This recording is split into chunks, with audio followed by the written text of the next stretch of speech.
અમદાવાદમાં હાડ થીજવતી ઠંડીનો અહેસાસ થઈ રહ્યો છે। વહેલી સવારે 12 ડિગ્રી તાપમાનમાં અમદાવાદ ઠૂંઠવાયું। અમદાવાદમાં વહેલી સવારે ધુમ્મસનું સામ્રાજ્ય જોવા મળ્યું અને હજુ પણ આગામી 3 દિવસ તીવ્ર ઠંડી પડવાની આગાહી વ્યક્ત કરાઈ છે। ઉત્તરાયણ સુધી કડકડતી ઠંડી પડવાની આગાહી હવામાન વિભાગે વ્યક્ત કરી છે।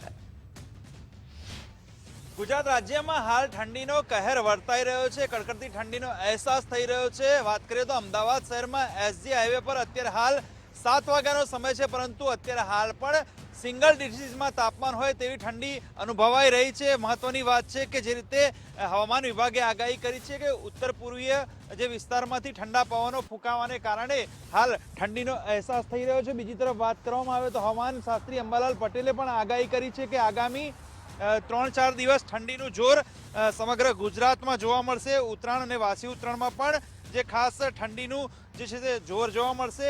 આ વર્ષે ગુજરાતમાં ઠંડીનો ચમકારો ખૂબ મોડો અનુભવાયો છે, જેના કારણે હવામાન વિભાગના નિષ્ણાત એમ કહી રહ્યા છે કે ગુજરાતમાં ઠંડીની અસર ઉત્તર ભારતમાંથી આવતા સૂકા અને ઠંડા પવનોને લીધે થાય છે।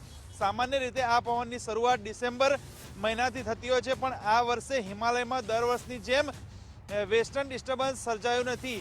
સામાન્ય રીતે જ્યારે પહાડો પર બરફ વર્ષા થાય છે ત્યારે ત્યાંથી ફૂંકાતા ઠંડા પવને મેદાન વિસ્તારમાં અને ગુજરાત સુધી ઠંડીનો ખેંચાવ આવતો હોય છે। આ વર્ષે હિમાલયમાં બરફ ઓછી હોવાને કારણે ઠંડી થોડી મોડી શરૂ થઈ છે, પરંતુ હવામાન એક્સપર્ટના જણાવ્યા મુજબ મહાસાગરમાં આ વર્ષે તાપમાન વધારે છે, એટલે અલ નિયોની અસરને કારણે હવે ગુજરાતમાં ઠંડીની અસર વર્તાઈ રહી છે। સાથે ઉત્તર પૂર્વીય પવનો ઠંડા ફૂંકાવાને કારણે અત્યારે હાલ જે છે તે ગુજરાતમાં ઠંડીનો અહેસાસ થઈ રહ્યો છે।